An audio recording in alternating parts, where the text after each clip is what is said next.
Bonjour à tous et à toutes et bienvenue sur Le Bon MJ. Récemment, comme j'ai ouvert mon Tipeee, je vous parlais du fait que je voulais essayer de vous proposer des petites vidéos pour essayer de créer avec une aide visuelle. En fait, tout simplement, si vous voulez, moi, je pense que si je veux faire une partie de jeu de rôle à un moment donné, si je veux jouer, en tout cas c'est comme ça que moi je fonctionne, j'ai besoin de réussir à visualiser concrètement ce que je veux proposer comme partie. Il faut que ça se matérialise à un moment donné.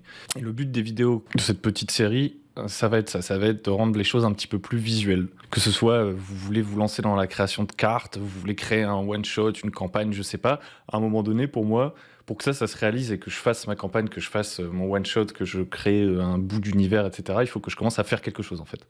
Donc c'est même pas tant visuel, en fait. Visuel, ça va être le format, parce je vais le faire devant vous. Je sais pas combien de temps ça va me prendre. Je vais faire des petits exercices. Évidemment, moi, je vais cutter dans la vidéo pour que vous perdiez pas de temps à me voir réfléchir, qu'il n'y ait pas des longs silences.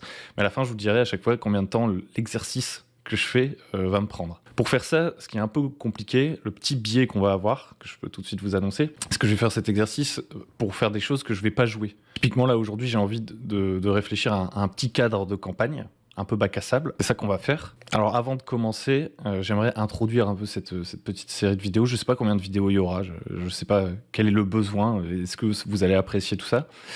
Mais avant toute chose, je voudrais faire une petite introduction. Pourquoi je fais ça finalement? Parce qu'en fait, je pense qu'il y a deux trucs importants déjà. C'est que les idées, si elles se concrétisent pas, ça sert à rien en gros. Les idées toutes seules ne servent à rien. Des fois, moi, j'ai plein d'idées qui me passent par la tête. Et en fait, si je commence pas à écrire, etc., elles seront jamais jouées. Et c'est le cas de la plupart de mes idées. Donc, c'est pas grave. Il faut pas culpabiliser à l'idée d'avoir des idées qui n'aboutissent pas. Et ce qui est sûr, c'est qu'à part rêver, en tout cas, ça ne sert pas à grand-chose. En tout cas, ça ne... Juste avoir des idées, moi, ça m'amène pas à faire une partie de jeu de rôle.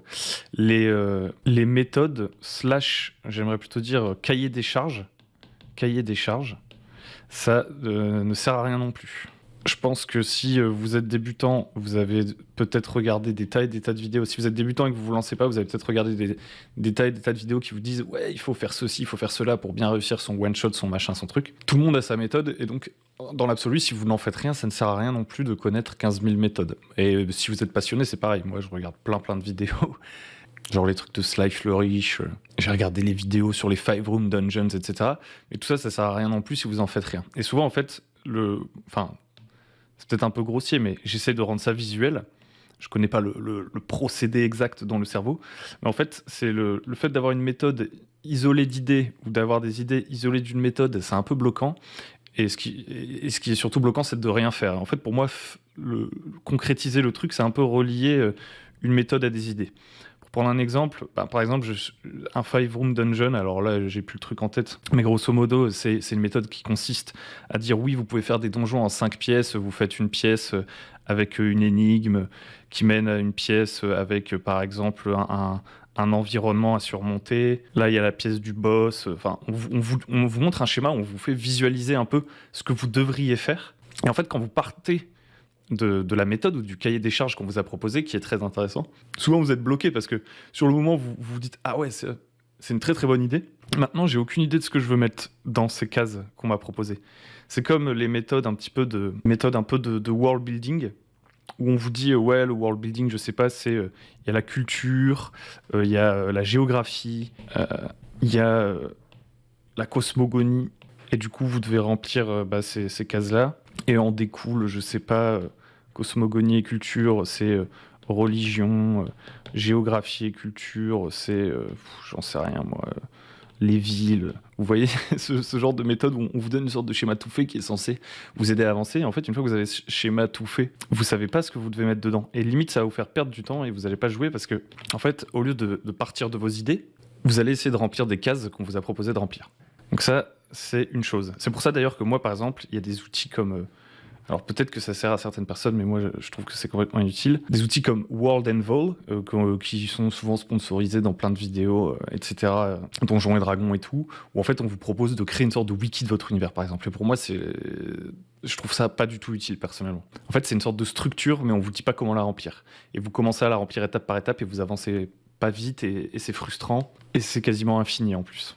C'est même parfois décourageant, parce qu'en fait, vous vouliez passer à l'acte. En fait, vous vouliez commencer à créer votre truc, vous avez cherché une méthode, et la méthode, elle ouvre tellement de portes d'un coup que vous vous sentez d'un seul coup obligé de répondre à l'injonction de remplir les trous, là, à des trucs auxquels vous n'aviez même pas pensé, et vous vous retrouvez un peu bloqué. Donc ça, c'est quand on part avec la méthode et qu'ensuite on n'a pas, entre guillemets, assez d'idées, de volonté, ou en tout cas qu'on s'est un peu détourné de notre chemin parce qu'on nous a expliqué, on nous a ouvert l'esprit dans une direction. Par exemple, ah ouais, c'est vrai, je pourrais penser à la cosmogonie, à la culture, etc.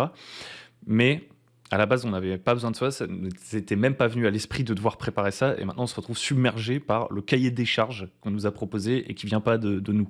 Et en gros, à partir du moment où vous avez ce cahier des charges, le défi, c'est de trouver toutes les idées qui vont vous permettre de remplir ce cahier des charges. Et ça, c'est juste interminable, selon moi. À l'inverse, des fois, vous vous retrouvez dans une situation où ouais, vous avez les idées, et en fait, vos idées, elles sont confuses et elles changent de jour en jour. Et comme vous n'avez pas commencé à écrire, comme vous n'avez pas encore commencé à poser vos idées sur quelque chose, bah, en fait, elles changent tout le temps, elles sont tout le temps en mouvement. Et surtout, c'est une sorte de... Voilà, c'est un nuage d'idées, et il faut un peu le canaliser via justement une méthode, un cahier des charges, pour réussir à arriver à être satisfait en fait et à avoir le matériel qui va être nécessaire pour jouer. Et les idées, c'est un peu, souvent on dit les idées c'est un peu cheap quoi. Tant que vous concrétisez pas vos idées, elles n'ont pas d'application concrète dans le cadre qui nous intéresse, c'est-à-dire ça se transforme pas en partie de jeu de rôle quoi. Surtout que vos idées en plus, vous pouvez pas tout mémoriser. Certainement qu'elles sont nourries par des films que vous regardez, des livres que vous êtes en train de lire.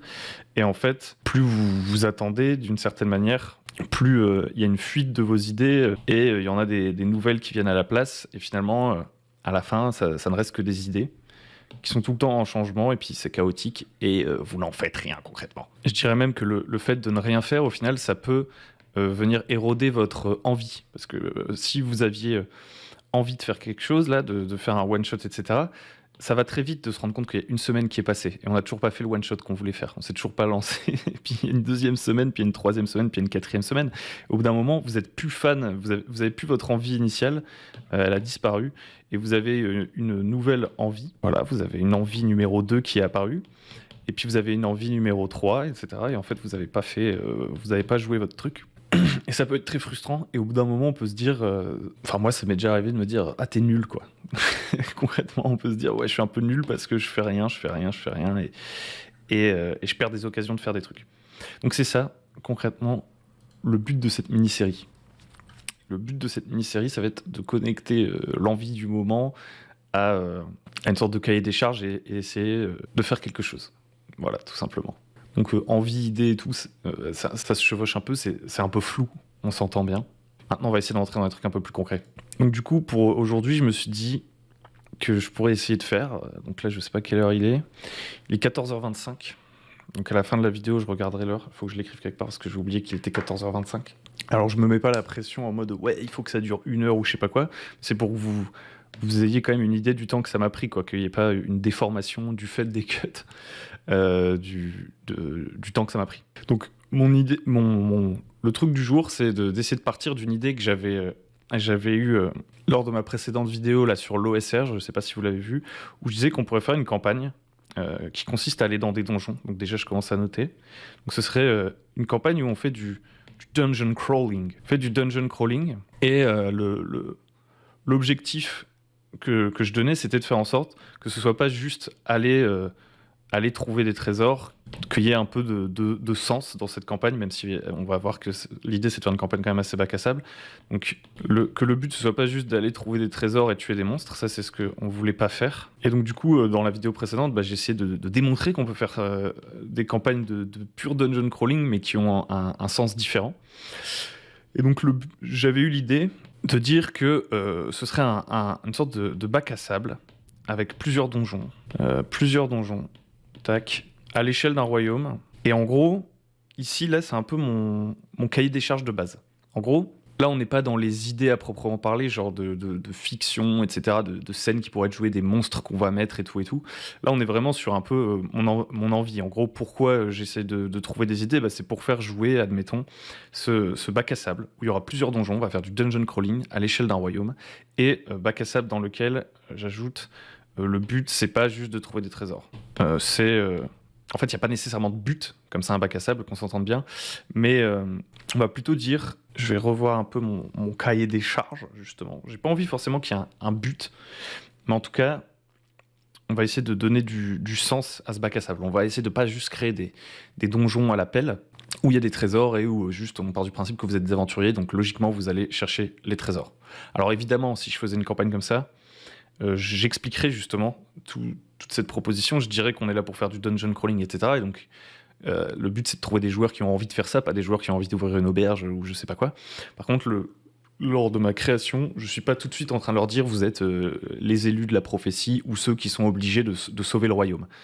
Mais en tout cas, j'essaie de donner du sens un peu à mon bac à sable. Donc entre guillemets là, je pense qu'il va y avoir une sorte d'horloge avant la catastrophe, quoi. En tout cas, il y a un danger, un truc qui va pousser les joueurs à agir qui sera autre que juste leur cupidité finalement, a priori. S'ils veulent survivre, ils doivent faire quelque chose. Dans la vidéo précédente, on avait déjà eu des idées. Alors je fais un peu n'importe quoi, j'écris beaucoup trop gros. Après, je ferai plus petit. Ça va me faire perdre du temps sur mon chrono, ça. Et donc l'idée, c'était que dans les donjons, vous voyez, la partie de droite, c'est un peu le cahier des charges. C'est le résultat, entre guillemets, que je vais obtenir en termes de jouabilité. Alors qu'à gauche, c'est plus des idées liées à la fiction, les trucs qui vont justement me permettre de remplir mon cahier des charges et de faire un truc cohérent. Et donc l'idée, c'était que les donjons, ils permettraient de trouver des artefacts, ou en tout cas, qu'il y a une menace. Vous voyez, genre là, c'est dégueulasse, hein, on est d'accord. Et ben c'est normal, parce qu'en fait c'est exactement ça que vous devez faire. Vous ne devez pas vous prendre la tête sur la forme au moment où vous faites cet exercice. Il y avait une menace, c'était des cauchemars. Les gens font des cauchemars, donc ils n'arrivent plus à dormir, ils sont fatigués, etc. Et ce, à l'échelle du royaume. Et l'idée, c'était de connecter ça au fait que dans les donjons, il y a une entité, on n'avait pas vraiment explicité dans la vidéo précédente, et ça va être le but de l'exercice, c'est en allant dans les donjons, en faisant quelque chose, en tout cas, qu'on va pouvoir arrêter ces cauchemars qu'il y a à la surface. Et une autre idée que j'avais eue, c'était que cette situation où tout le monde fait des cauchemars, etc., ça profite à un culte apocalyptique. Profite à un culte apocalyptique. Et donc ça peut faire une faction méchante, entre guillemets. Ok, je vais effacer tout ça. Et maintenant, je vais essayer de reprendre en écrivant plus petit, en utilisant mieux mon espace. Donc je réécris un peu le but de l'exercice, bac à sable, dungeon crawl. Un truc qui ressort, c'est les thèmes. Les thèmes, pour moi, c'est le plus important. Si vous aimez par exemple The Witcher, que vous aimez Star Wars, que vous aimez X ou Y, pour moi le plus important, c'est quand vous avez un truc qui vous inspire, réussir à en extraire les thèmes. Parce que les thèmes, c'est de là dont on va pouvoir faire découler la plupart de nos idées, à mon avis. Donc le thème dont j'ai parlé, c'est cauchemar. Là on a apocalypse aussi, religion. Donc ça, je note. Et avant de commencer à essayer de développer tout ça, détricoter tout ça, j'aimerais bien appuyer un petit peu aussi sur mon cahier des charges, parce que bac à sable et dungeon crawl, je trouve que c'est pas suffisant. On sait que ça va nous donner des donjons, qu'on va pouvoir les faire dans le désordre si on le souhaite. Moi, j'aimerais bien, vu que si c'est un bac à sable, qu'il y a un hub un peu. Ça, c'est... Vous voyez, je crée mon cahier des charges en temps réel. J'aime bien l'idée de hub, le fait qu'il y ait un QG pour les PJ, auquel ils vont pouvoir retourner potentiellement régulièrement, qui va leur être familier, qu'on va peut-être pouvoir attaquer aussi. Donc il va me falloir un hub, et puis il va me falloir 2-3 factions, parce que ça, les factions, je trouve que c'est important dans le cahier des charges d'un bac à sable, pour que ces factions elles réagissent à ce qui se passe. Donc vous voyez que je crée mon propre cahier des charges. Alors je le crée parce que de mon expérience et d'ailleurs de plein de méthodes que j'ai regardées, 2-3 factions c'est intéressant, un hub c'est intéressant et tout. Vous voyez, je pars pas seulement de ces méthodes justement pour créer des bacs à sable, je les mets tout de suite en corrélation avec mes idées, mes envies, les thèmes auxquels j'ai déjà pensé, parce que sinon je vais me retrouver bloqué. Si on me dit là maintenant je dois inventer 2-3 factions, je suis bloqué, moi, je sais pas quoi vous dire. Vous voyez ce que je veux dire? Il faut tout de suite que je le relie à d'autres idées. Donc je relie le cahier des charges et mes idées. Donc pour l'instant, j'ai vraiment pas grand-chose. Maintenant, l'idée, ce serait de créer... on va se fixer un objectif, parce que sinon, ça peut durer indéfiniment, etc. On va essayer de créer, 5 donjons. Ça, c'est déjà un gros objectif. Pour le faire en peu de temps, 5 idées de donjons, de biomes, de zones qui vont interagir avec notre histoire de cauchemar, là, et d'apocalypse. Alors, avant de commencer à réfléchir à 5 donjons, 2-3 factions, etc., la pire idée, ce serait de partir, à mon avis, du cahier des charges. Moi, ce que je vous recommande de faire, c'est de partir de vos thèmes et de les développer. Donc, on a un thème, c'est le cauchemar. Et là, en fait, le but, à partir du cauchemar, c'est de penser à tous les trucs qui me viennent en tête liés au cauchemar. Donc là, tout de suite, je pense à la psyché.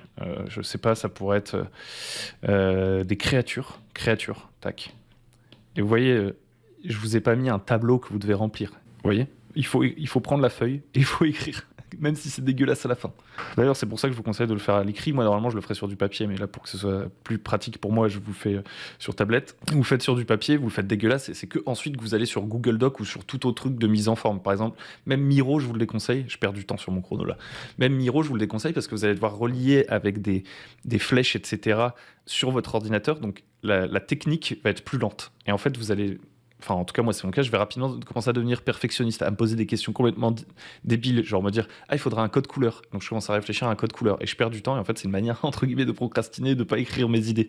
Donc, vraiment, il faut faire le truc dégueulasse au début. Et c'est ça qu'on va faire aujourd'hui. Donc, des créatures liées à la psyché. Moi, je pense.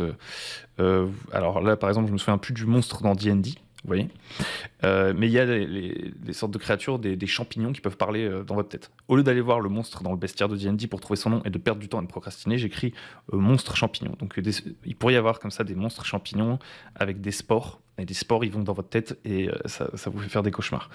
Il y a aussi, je sais pas, les abolettes. Vous voyez, je connais même pas bien le bestiaire. Des créatures, un truc un peu plus cosmique.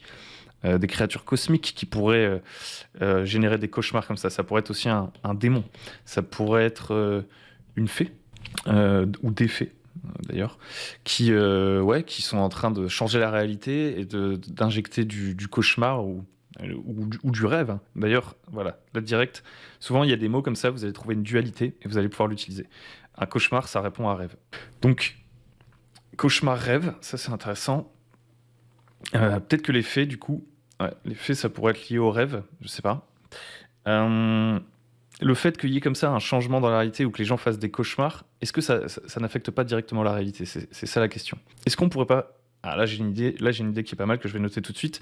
On pourrait dire que les gens, à force de faire des cauchemars et des rêves, mais qui viennent pas d'eux, apparemment ça vient plutôt de créatures, des créatures qui leur injectent ça, ils commencent petit à petit à avoir une sorte de... Ça change leur comportement. Ça va recouper avec une vidéo, je pense que j'aurais publié juste avant ou juste après. Je suis un peu dans ce truc-là en ce moment, mais c'est pas grave, ça influence ma créativité en ce moment. Le fait qu'ils fassent des rêves, des cauchemars, etc., ça va sûrement déterminer certains de leurs comportements. Et peut-être qu'à force de faire des cauchemars et des rêves, ils commencent à être un peu zombifiés, entre guillemets. Zombifiés, guidés par des visions. Guidé par des visions, c'est intéressant, guidé par des visions. Et guidé par des visions, ça se traduit en actes et il commence à... Par exemple, il y en a, ils rêvent d'un paradis. Il y en a, ils rêvent d'un paradis, d'un endroit qu'ils ont vu dans leurs rêves. Et toute la population d'un village, par exemple, a commencé à travailler à créer un sanctuaire suite à ces visions. Ok, un sanctuaire. D'un autre côté, on a... des gens qui font des cauchemars et ça les rend fous et ils commencent à faire des sacrifices, etc. J'en sais rien. On a aussi l'église. Hein. On avait dit qu'il y avait une église apocalyptique. Là, je trouve que c'est pas mal. On a 2 idées et on voulait 2-3 factions. Donc, il pourrait y avoir un peu le paradis, là. Le cauchemar, ça nous fait 2 factions. Et on pourrait avoir la vision un peu apocalyptique, là, de l'église, qui ferait notre 3e faction, en fait. Et ce serait ça, un peu les 3 forces qui s'affrontent. On a des démons, par exemple. Les démons, eux, ils essayent de créer un monde cauchemardesque à leur image. Les fées, elles essaient de créer une sorte de paradis à leur image dans le royaume. Et l'église, elle essaie de créer quoi? J'aime bien les abolettes, là. Les créatures cosmiques. Est-ce que l'église, elle n'est pas contrôlée par les abolettes? Ça, c'est pas mal. Je vais ajouter église. Tac. Église. Elle est contrôlée par les abolettes qui, en fait, tirent les ficelles. Et eux, ils essaient de créer un portail. Un portail vers leur monde. Vers leur monde. C'est pas mal, ça. Les abolettes, ils sont prisonniers dans un donjon. Ils ont influencé un culte. Ils en tirent les ficelles. Les prêtres, c'est que des gens de façade. Et en fait, le culte, ils essaient de créer un portail vers le monde des abolettes. Ça, c'est pas mal. Ça, c'est pas mal. Là, on a quelque chose. Là, on a quelque chose. Donc déjà, tout ça, vous voyez, c'est assez bordélique. Je vais essayer de le résumer. Qu'est-ce que c'est les idées qui me viennent là? J'ai mes 3 factions. Je pense, on va partir des abolettes. C'est le plus stylé. Parce que les abolettes, j'aime bien le côté un peu alien et tout. Tout de suite, les démons et les fées, c'est un petit peu plus fantasy. J'ai envie qu'ils soient un peu plus là par accident. Mais l'élément déclencheur du problème, ça va être les abolettes. Les abolettes, ils sont bloqués. Ils sont bloqués. Bloqués, donc, ce qu'ils veulent, c'est partir. Pour partir, ils ont besoin d'un portail. Pourquoi ils sont obligés de manipuler les gens pour créer leur portail? C'est certainement qu'ils sont affaiblis. Ils sont peu nombreux, les abolettes sont faibles. Ils sont faibles. Donc ils sont obligés d'utiliser la manipulation pour créer le portail et pour partir. Là, je peux enlever mon trait. Hop, hop, hop. Petite interruption en post-production. Juste un message pour vous dire que si vous souhaitez soutenir la chaîne, je rappelle que le Tipeee est ouvert. On a quelques-uns d'entre vous qui ont déjà soutenu. Un grand merci. Ce genre de vidéo, ce format un peu en bonus, pour moi, il est en directe corrélation du coup avec le Tipeee. C'est ce que je vous avais dit. S'il y a du soutien, je fais cette série de vidéos sur une préparation visuelle. Donc là, j'ai quelques idées, etc. Néanmoins, voilà, ça prend du temps supplémentaire. Je voulais commencer rapidement à le faire, même si pour l'instant, le Tipeee est ouvert depuis très peu, pour vous montrer qu'en fait, ce ne sont pas des paroles dans le vent. Donc si cette vidéo est là, c'est grâce à ceux qui ont soutenu sur le Tipeee ces 2 dernières semaines, 3 dernières semaines. Un grand merci à eux. Je vous laisse avec la suite de la vidéo. Maintenant, on a l'existence d'un portail. Ça, c'est assez intéressant. Le portail, ce qui est cool, c'est que il commence à avoir quelque chose de matériel. Là, pour l'instant, on était sur du cauchemar, des grands concepts. On était sur les monstres potentiellement qu'on va rencontrer sur des factions. Là, on commence à avoir un lieu, le portail. Le portail, il pourrait être quelque part sur la map, en construction, en secret peut-être. On ne sait pas encore. Pour l'instant, je ne vais pas trop me projeter là-dessus. Et en fait, je pense que les abolettes, ils ont commencé à manipuler une partie de la population pour créer leur portail. Et le portail, il est déjà un peu ouvert, mais par intermittence. Il n'est pas encore complètement fonctionnel. On s'est éloigné de notre idée de cauchemar. Vous avez remarqué? Là, le cauchemar, je pense que de moins en moins, ça va m'intéresser. Je suis parti du cauchemar, mais là, mon idée, elle se détourne. Le cauchemar, il va de moins en moins intéresser parce que là, l'idée qui me vient, c'est que l'ouverture du portail, elle crée des problèmes avec les plans, vous savez, le multivers, Donjons Dragons, tout ça. Vu qu'on était parti de Shadow Dark. Du coup, le portail, il crée du chaos, quoi. Il crée du chaos, blablabla. Il y a des énergies qui font n'importe quoi. Et du coup, ça, par intermittence, il s'ouvre vers le royaume des fées. Voilà. Et vers le royaume des démons. Ok? Là, ce qui est sympa, c'est qu'on a nos 3 factions. On a nos 3 factions. Et en fait, les fées et les démons, ils voient dans l'ouverture du portail une opportunité pour eux entrer dans la réalité. Les abolettes, ils veulent changer de réalité, voyager à travers le temps, l'espace, on s'en fout. Les démons et les fées, le phénomène surnaturel en cours, ils veulent en profiter pour transformer la région et que ça devienne leur territoire, entre guillemets. Les démons, ils veulent s'incarner, les fées veulent s'incarner, etc. Et donc eux, ils sont de l'autre côté du portail, entre guillemets. Eux, le fait qu'ils puissent pas agir complètement directement, c'est parce qu'ils ont le pouvoir d'agir que par intermittence, et c'est là qu'ils font les rêves et les cauchemars, comme on les avait nommés. C'est là qu'ils provoquent les rêves et les cauchemars pour essayer d'influencer les gens qui sont en train de construire le portail. Donc là, on va mettre... ça, c'est les gens. Ça, c'est les gens. Tous, ils essayent d'influencer la population locale pour que le portail il soit à leur avantage. Le portail en construction. Là, on a un truc sympa. On a 3 factions. Et du coup, l'interface réellement entre les PJ et ces factions, au début, ça va vraiment être les gens et leurs cauchemars. On peut dire qu'en fonction des endroits, l'influence de chacune des factions surnaturelles va provoquer des cauchemars et des trucs différents, et ça va nous créer des régions. Donc on pourrait avoir une sorte de je sais pas, un territoire à bolettes, là, un territoire qui est plus sous l'influence des fées, un territoire qui est plus sous l'influence des démons, et dans chacun de ces territoires, on va avoir des donjons thématisés un peu différemment. On a déjà potentiellement 3 donjons clés en main, là, 3 idées de donjons. Donc si on dessine un royaume à l'arrache, ça c'est un royaume, ok. Là il y a même une île, là il y a un royaume voisin, là il y a des montagnes. On fait n'importe quoi. La map, ça pourra faire l'objet d'une autre vidéo si on a envie de s'amuser à inventer des maps. Vu qu'il y a une forêt d'un côté de la montagne, très certainement qu'il n'y en a pas de l'autre. Tac, voilà. Et des montagnes coulent des fleuves, voilà. Et hop. Mais du coup, là, on a des sections. Je pense que ça peut être intéressant que la zone des abolettes elle soit vraiment centrale et que leur portail, leur QG aux abolettes, il soit au milieu de la map. Et ici, on a l'influence des fées. Ça, c'est une petite baguette magique de fées. Et ici, on a l'influence de ce côté-là du fleuve des démons.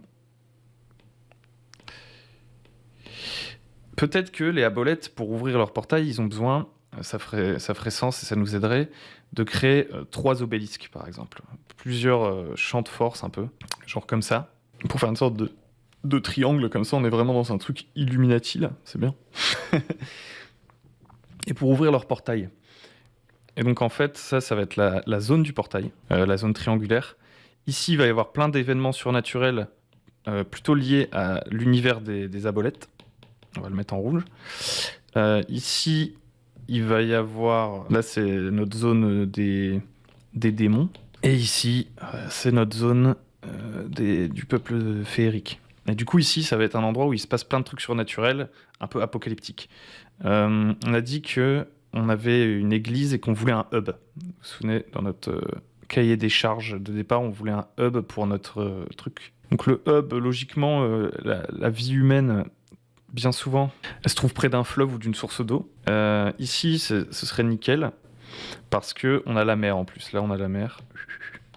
Et donc là, ici, il pourrait y avoir le QG. Ça, c'est le QG des PJ, et c'est la ville principale de toute la région concernée. Du coup, elle se trouve pas trop loin du truc des fées, et pas trop loin du truc des abolettes, et plus loin du truc des démons. Qu'est-ce qu'ils peuvent vouloir, les démons, les fées, les machins ? Je pense que les fées, leur objectif, c'est les habitants originels, très certainement, de notre monde. On va faire un truc classique. Donc elles, comme on a commencé à créer des problèmes spatio-temporels et à ouvrir quelque chose, à ouvrir une porte vers leur plan d'existence, elles, leur but, c'est de recréer la forêt, par exemple. Ça, c'est typiquement un truc de fées. Du coup, il pourrait y avoir un culte qui essaie de replanter des arbres, là. On va replanter des arbres. Les gens ils sont manipulés par les fées dans leur rêve et ils essaient de replanter des arbres pour refaire une extension de forêt ici.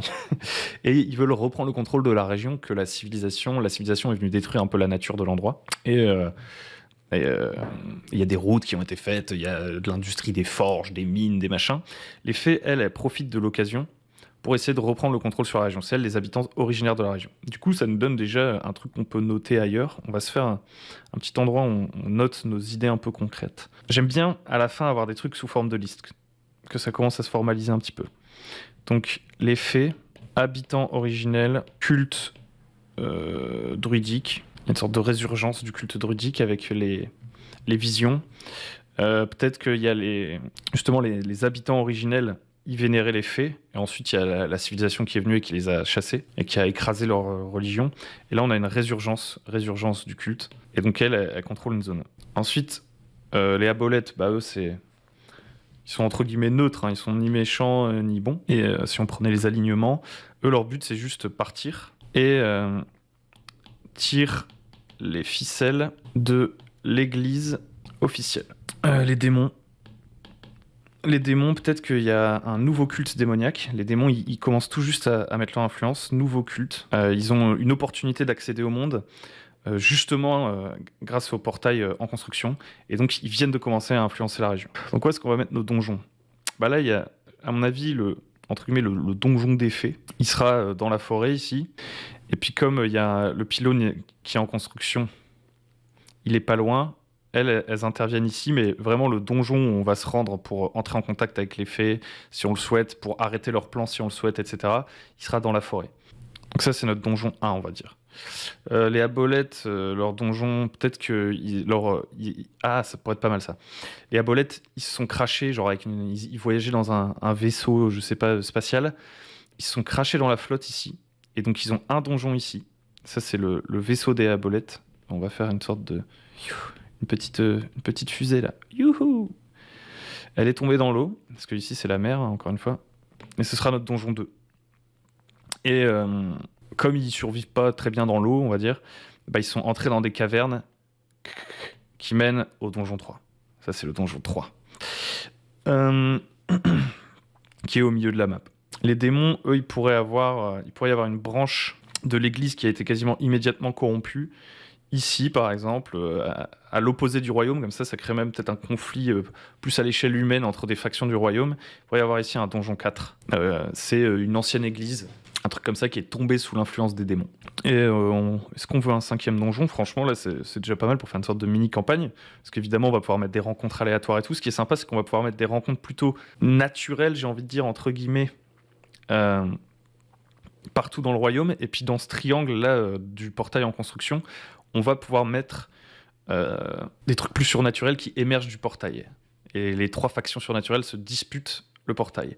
Donc forcément, les démons aussi, ils vont avoir peut-être envie d'agir sur les pylônes qui sont près d'eux. Les fées, c'est pareil, ils vont essayer d'agir sur les pylônes immédiatement auxquels elles ont accès. Les abolettes, eux, évidemment, ils essayent d'agir sur les 3 pylônes, parce qu'ils doivent configurer les pylônes. On va dire que les pylônes ils doivent être configurés pour ouvrir le portail, mais c'est une longue construction, etc. Et ce qui est intéressant, c'est qu'on voit tout de suite là, je ne sais pas si vous l'aurez sûrement remarqué, on voit tout de suite que là, il y a un point où les 3 factions, elles essaient d'avoir le contrôle. Et ici, on va pouvoir vraiment peut-être faire carrément une zone un peu plus complexe où les 3 factions se rencontrent et s'affrontent réellement. Donc là, on a des dynamiques de factions, on a des zones, on a un QG ici, on a des idées, on a beaucoup d'idées. Franchement, je pense qu'on est pas mal. Maintenant, c'est quoi les leviers un peu de mes joueurs? Ça, c'est un autre truc que j'ai un peu oublié. Hop là, auquel je peux un peu réfléchir en amont. Je suis pas obligé de réfléchir à 1 milliard de trucs. Hein. Là, franchement, ma campagne, j'ai limite envie de la jouer en fait. Elle est pas mal. Là, j'ai une bonne dynamique.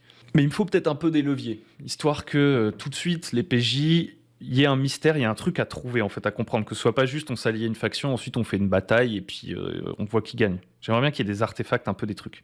Déjà, on peut être quasiment sûr que ici, je trouve une idée qui est pas mal. Là, c'est vraiment, j'ajoute des petits détails.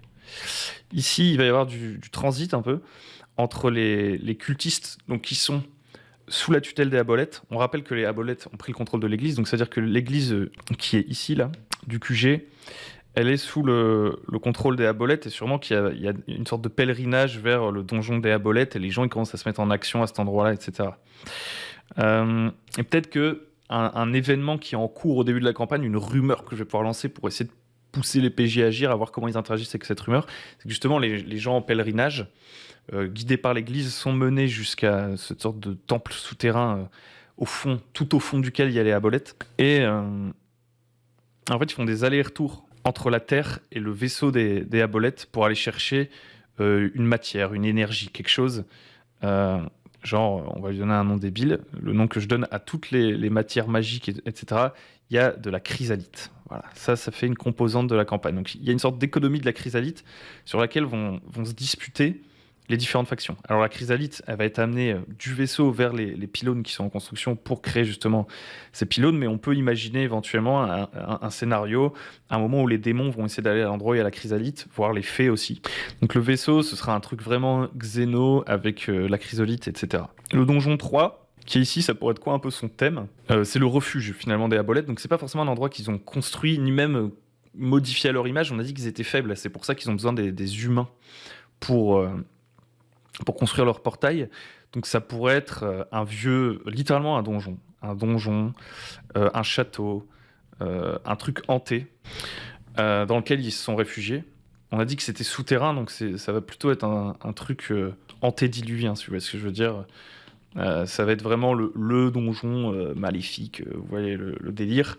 Et donc là, ce sera peut-être le donjon où on va trouver plein d'autres créatures. Il y aura peut-être des bandits qui se cachent là-dedans, parce que c'est grand. Il y a suffisamment de place pour que plusieurs populations se cachent. Il pourrait y avoir des gnolls, des orques, j'en sais rien. Ça va vraiment être le donjon un peu, entre guillemets, fourre-tout, le moins thématisé finalement, mais tout au fond duquel on a le nid des abolettes en fait. Et peut-être que les abolettes, ils manipulent également les habitants de ce donjon pour les protéger. Ils en ont fait leur garde d'une certaine manière. Les démons, on a dit, ils ont reconverti une église et ils l'ont transformée en un culte affreux. Reconverti une église. Alors, on pourrait thématiser ça un petit peu plus parce que démon, ça veut un peu tout et rien dire. Récemment, j'ai lu Brigandine. Il y avait même une interview avec James Tornott, si vous voulez aller voir. Et en fait, dans Brigandine V2, il y a toute l'insertion des 7 péchés capitaux. Qu'est-ce que ça pourrait être? On pourrait associer un péché capital pour donner une ambiance à la zone. On va dire la gourmandise. Ou non. J'aime bien l'orgueil. L'orgueil. L'orgueil, c'est pas mal parce qu'en fait, on avait dit là qu'il pouvait y avoir une sorte de royaume voisin. Peut-être que le royaume voisin, il est déjà sous le contrôle des démons. Et donc les démons, eux, ils provoquent une invasion du royaume voisin. Ils ont une influence. Et ici, la sorte de cathédrale du vice, l'antécathédrale de l'orgueil, c'est la cité sainte quoi, du royaume voisin qui est déjà tombé sous le contrôle des démons et qui essaye d'envahir la zone. Et du coup, on pourrait même avoir une guerre au sens plus strict du terme entre des entités politiques, quoi. Et du coup, dans cette antécathédrale, il pourrait y avoir des rituels, etc., etc.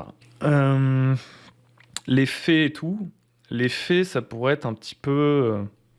Alors, on veut qu'ils soient méchantes quand même, les fées. On veut pas que ce soit la faction des gentils.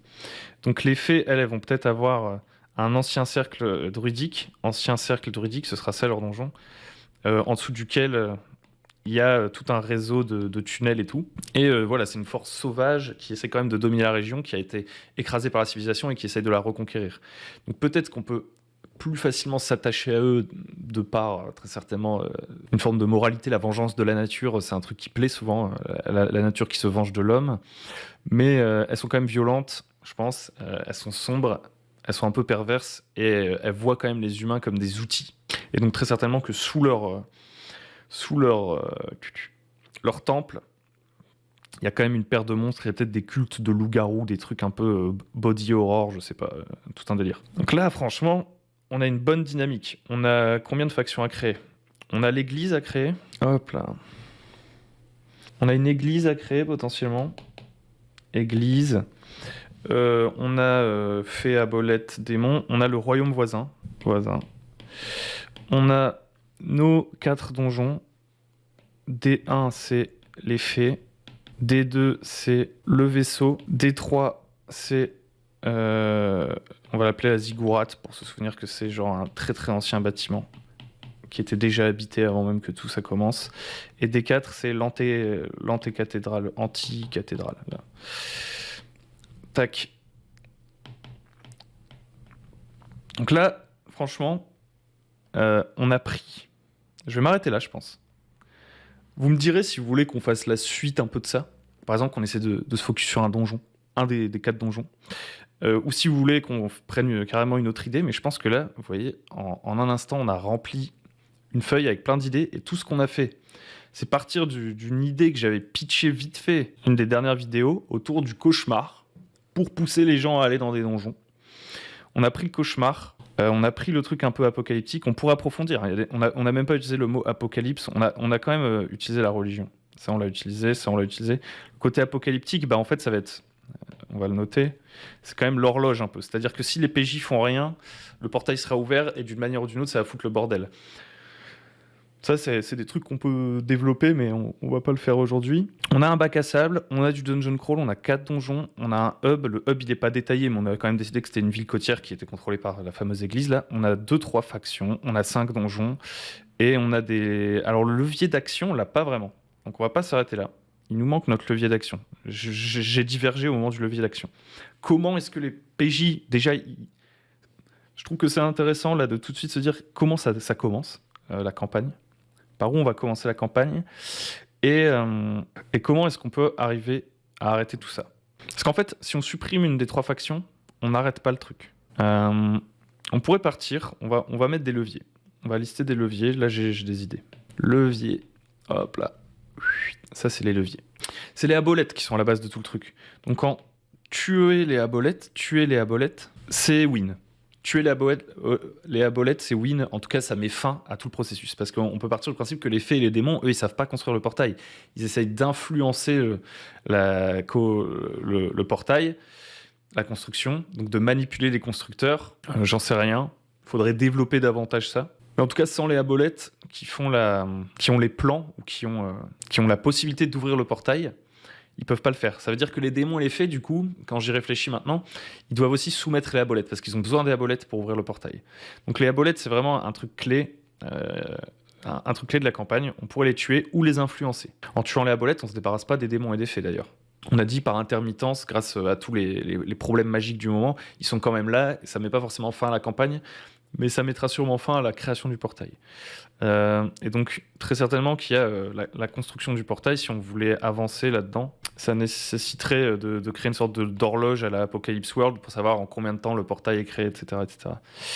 On pourrait détruire la chrysalide. Ça, c'est possible aussi. pour arrêter tout le bordel. On pourrait très certainement que les aboleths ils sont pas assez puissants. Ça, je trouve que c'est pas mal. Les aboleths sont pas assez puissants pour contrôler mentalement tous les gens de la région. D'ailleurs, c'est pour ça que les démons et les fées peuvent intervenir et essayer de retourner les gens dans leur camp, grâce aux cauchemars et tout, pour les influencer. Mais du coup, pour quand même pouvoir toucher comme ça massivement la région et aller jusqu'au QG, là, la ville d'à côté, depuis leur QG qui se trouve à, je sais pas, peut-être à 4-5 jours de marche, ils ont sûrement un amplificateur, un amplificateur qu'on peut détruire, ou une technologie comme ça, qu'on doit pouvoir détruire. L'amplificateur, si on le détruit, on empêche le cauchemar de continuer. La chrysalide continue d'exister, les aboleths à courte portée, ils pourraient continuer à utiliser leur pouvoir. Mais ça pourrait quand même être un gros levier de la campagne, qu'il y ait un artefact qui permette d'amplifier les cauchemars et la manipulation de masse. La chrysalide, bon après, la chrysalide, comme c'est une sorte de truc magique et tout, bah ça, dans un bac à sable, ça pourrait servir à plein de trucs. Peut-être que les PJ vont s'intéresser à ça et que ça pourra créer des technologies et tout. Donc ouais, tout ça, c'est les gros leviers qui tournent autour de l'enjeu principal du portail. On va les appeler les leviers portail. On n'a pas besoin d'aller beaucoup plus loin, en fait, parce que comme c'est un bac à sable, on veut juste savoir les gros enjeux. Nos PJ vont... Où est-ce qu'ils vont sûrement aller? Qu'est-ce qu'ils peuvent découvrir s'ils enquêtent? Ils peuvent découvrir l'existence des aboleths, ils peuvent découvrir l'existence de l'amplificateur, de la chrysalite.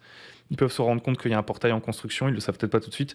Et du coup, ce serait quoi le début de notre campagne? Le début de notre campagne, au début, je m'étais dit démarrer directement dans un donjon. Ce qui peut être sympa, c'est que ce soit les PJ qui déclenchent les événements. Mais c'est un peu gros parce que les aboleths ils sont dans un endroit hyper protégé. On a dit que c'est presque une sorte de méga donjon. Donc peut-être que le début, c'est juste les PJ. Le pouvoir de contrôle mental est imparfait. Et donc, en fait, les accroches qu'on a, c'est leur famille ou leurs proches.